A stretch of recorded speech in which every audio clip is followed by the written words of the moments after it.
Welcome to మలిన్ kitchen. ఈ రోజు అయితే మనం మటన్ కోఫ్తా కర్రీ చేసుకున్నామండి. ఈ మటన్ కోఫ్తా కర్రీ చాలా టేస్టీ సూపర్గా ఉంటుందండి. మనకు రోటీలోకి, చపాతీలోకి, పుల్కాలోకి, బగారా రైస్లోకి, బిర్యానీలో కూడా అద్దుకుపోతుంది. అంత బాగుంటుందండి. మీరు తప్పకుండా ట్రై చేయండి. ఈ మటన్ కోఫ్తా అయితే తుంచి చూపిస్తున్నానండి. వావ్, చూడండి సాఫ్ట్గా ఎంత బాగా ఉడికిపోయిందో. ఇలాగైతే మనకు ఉడికిపోయింది. చాలా టేస్టీ సూపర్.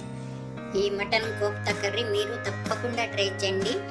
ఈ రెసిపీ నచ్చితే లైక్, షేర్, కామెంట్, సబ్స్క్రైబ్ చేయండి. మర్చిపోకండి. మీ ఫ్రెండ్స్కి షేర్ చేయండి. వీడియో చూడాలంటే నోటిఫికేషన్ ఆన్ చేసుకోండి. వీడియో అయితే పూర్తిగా చూడండి. వీడియోలో మనం మటన్ కోఫ్తా ఎలా చేసామో ఈ కర్రీ అలాగే చేయండి. అద్దుకుపోతుందండి. టేస్ట్ అయితే చాలా సూపర్గా ఉంది. నేను ఇప్పుడే చేశానండి. టేస్ట్ అంత బాగుంది. బాగా చూసేయండి. ఈ రెసిపీ టార్గెట్ 50 లైక్స్ అండి. తప్పకుండా లైక్ చేసి ఫుల్ వీడియో చూడండి. బాగా చూడండి. Thank you.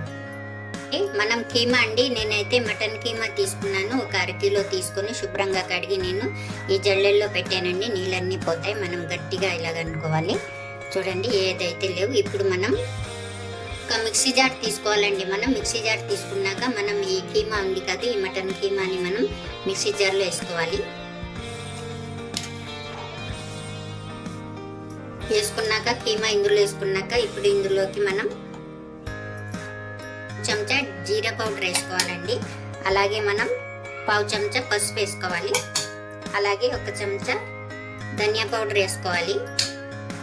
అలాగే కారం 1 చెంచా అండి, ఎంత కావాలంటే అంత వేసుకోవచ్చు. అలాగే తగినంత సాల్ట్ వేసుకోవాలి. అలాగే 1/2 చెంచా మటన్ మసాలా వేసుకోవాలి. అలాగే 1 చెంచా కార్న్ఫ్లోర్ వేసుకోవాలి. అలాగే మనం శనగపిండి అండి, వేయించిన శనగపిండి మనం 2 చెంచాలు వేసుకోవాలి. అలాగే 1 చిటికెడు టేస్టింగ్ సాల్ట్ వేసుకోవాలి. అలాగే 1/4 చెంచా గరం మసాలా వేసుకోవాలి. అలాగే 1 చిటికెడు ఓరిగన్ వేసుకోవాలి. అలాగే జాజికాయ పొడి 1 చిటికెడు వేసుకోవాలి. అలాగే మనం వేయించిన ఉల్లిపాయలండి కొన్ని వేసుకోవాలి మనం ఇందులో. అలాగే కొద్దిగా కట్ చేసిన పుదీనా వేయాలి. కొత్తిమీర కూడా వేసుకోవాలండి. మనం 2 వేసుకున్నాం. కొద్దిగా నిమ్మరసం వేసుకుందాం. అన్నీ ఇలాగ వేసుకున్న తర్వాత మనం మిక్సీ పడదాం. ఇలా మనం మిక్సీ పట్టామండి. ఇప్పుడు ఇందులో మనం 1 చెంచా అల్లం వెల్లుల్లి పేస్ట్ అయితే వేసుకోవాలి. మనం ఇందులో వేసుకొని ఇప్పుడు బాగా మెత్తగా పేస్ట్ పడదాం. చూద్దామండి. మనం మిక్సీ అయితే పట్టాం కదా. ఇప్పుడు మనం గిన్నెలో తీసుకుందాం. ఒక గిన్నెలో ఇలా గిన్నెలో వేసుకున్న తర్వాత 1 చెంచా నూనె అయితే వేసుకోవచ్చండి. మనం బటర్ అయినా వేసుకోవచ్చు. బాగా చేతితో మనం బాగా కలుపుకుందాం. చూడండి, మనం చేతితో బాగా కలిపేసుకున్నాం ఈ కీమాని. ఇప్పుడు మనం ఇలా తీసుకొని మనకి ఏ సైజులో ఉండలు కావాలో మనం ఇలాగా చేసుకోవచ్చండి.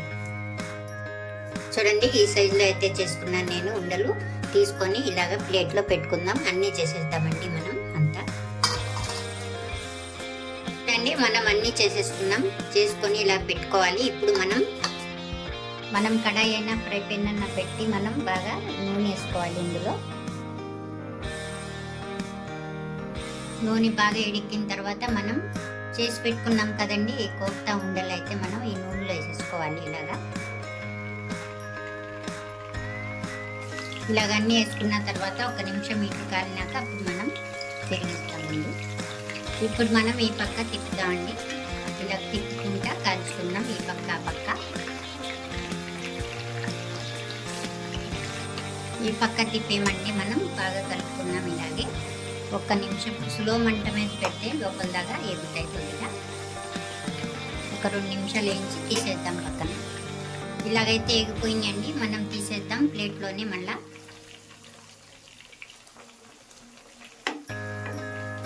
అన్నీ తీసుకుందాం. ఇలా తీసేసుకొని మనం పక్కన పెడదామండి. ఇప్పుడు మనం ఒక మిక్సీ జార్ తీసుకోవాలండి. తీసుకొని ఇందులో కొద్దిగా జీడిపప్పు వేసుకోవాలి. అలాగే మనం ఉల్లిపాయలు అండి వేయించి పెట్టుకున్నామండి. ఉల్లిపాయలు మనం ఈ ఉల్లిపాయల్ని ఇలా వేయించి పెట్టుకుంటే బాగుంటాయండి ఉల్లిపాయలు. ఇప్పుడు ఇందులో పెరుగు అండి, పెరుగు, గట్టి పెరుగు మనం వేసుకుంటున్నాం. ఇందులో 1 అరకప్పు అట్లా వేసుకోవాలి మనం. ఇలా వేసుకున్నాక మనం బాగా పేస్ట్ పడదాం, మిక్సీ బాగా పేస్ట్ చేసుకొని పెట్టుకోవాలండి. ఇప్పుడు పక్కన పెడదాం. ఇది మనం ఒక దల్సర్ గిన్నె పెట్టుకోవాలండి. పెట్టుకున్న తర్వాత మనం ఇందులో అదే నూనె మనం కోఫ్తా వేయించుకున్నాం కదండి, ఆ నూనె వేసుకుందాం. నూనె ఎడికిన తర్వాత మనం చూడండి చిన్న బిర్యానీ ఆకు, అలాగే మొగ్గ అండి, అలాగే దాల్చిన చెక్క మొగ్గ, 2 లవంగాలు ఇవి ఇందులో వేసుకోవాలి.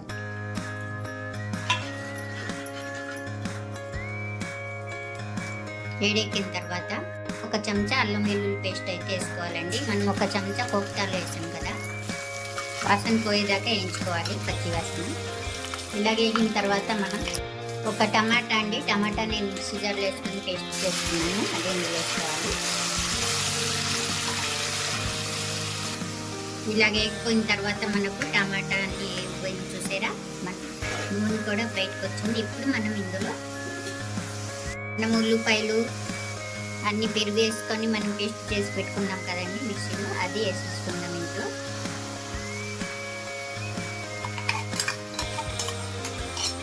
ఇది కూడా మనం వేయించుకుందాం. దీంతో పాటు ఇది కూడా బాగా వేయించుకున్నాక మనం తగినంత సాల్ట్ వేసుకోవాలి. 1/2 చెంచా మటన్ మసాలా వేసుకోవాలి. 1 చెంచా ధనియా పౌడర్ వేసుకోవాలి. పసుపు 1/2 చెంచా వేసుకోవాలి. చిటికెడు జీరా పౌడర్ వేసుకోవాలి. అలాగే 2 పచ్చిమిర్చి వేసుకోవాలి. తగినంత కారం వేసుకోవాలి. ఇలాగ అన్నీ వేసుకున్నాం కదా, ఒక్కసారి ఇలాగ బాగా కలుపుకొని వేయించుకుందాం. బాగా మనకు ఇలాగే ఏగిపోయిందండి మసాలా అంతా. ఇప్పుడు ఇందులో వేసుకుందామండి. మనకి ఎన్ని నీళ్ళు పడితే అన్ని ఇలాగ వేసుకోవాలి. వేసుకున్నాక మరి బాగా కలిపేసుకోవాలి. ఇలా కలుపుకున్నాక మనం మూతేసి పెడదామండి. బాగా ఉడికిన తర్వాత చూద్దామండి, మనకు ఉడుకుతామండి. ఇప్పుడు మనం ఇందులో కోఫ్తా ఉండలు వేయించి పెట్టుకున్నాం కదండి, అదైతే మనం ఇందులోనే వేసేసుకుందాం. వేసుకొని బాగా ఇలాగా ఒక్కసారి ఇలా కలిపేసుకుందాం. కలుపుకున్న తర్వాత ఇందులో మనం కొద్దిగా పుదీనా ఆకులు, అలాగే కొత్తిమీర కూడా వేసుకోవాలి. వేసేసుకొని మళ్ళీ ఒక్కసారి బాగా కలుపుకొని మనకు ఉప్పు సరిపోతే చెక్ చేసుకోవాలండి. చెక్ చేసేసుకొని ఇలా మూత పెట్టి బాగా మటన్ని ఉడికిస్తామండి. మనం ఇప్పుడు కోఫ్తాలు అయితే ఉడికిపోయినాయి చూసారా, మనకు షేర్వా దగ్గర పడింది. ఇలాగైతే ఇంకా కొద్దిగా ఒక 2 నిమిషాలు ఉడికిద్దాం మనం షేర్వాకి. కావాలంటే మనం ఇలాగే పెట్టుకోవచ్చు, లేకుంటే ఇంకా కొద్దిగా దగ్గర రానిద్దాం. మరి కొద్దిగా కొత్తిమీర వేసేసుకుందామండి. సరిపోయింది మనకు. ఇప్పుడు మనం స్టవ్ ఆఫ్ చేసేసుకుందాం. ఆఫ్ చేసుకొని మూత పెట్టేద్దాం. అండి, ఎంతో టేస్టీ అయిన మటన్ కోఫ్తా కర్రీ అయితే రెడీ అయిపోయింది. ఈ రెసిపీ నచ్చితే లైక్ చేయండి.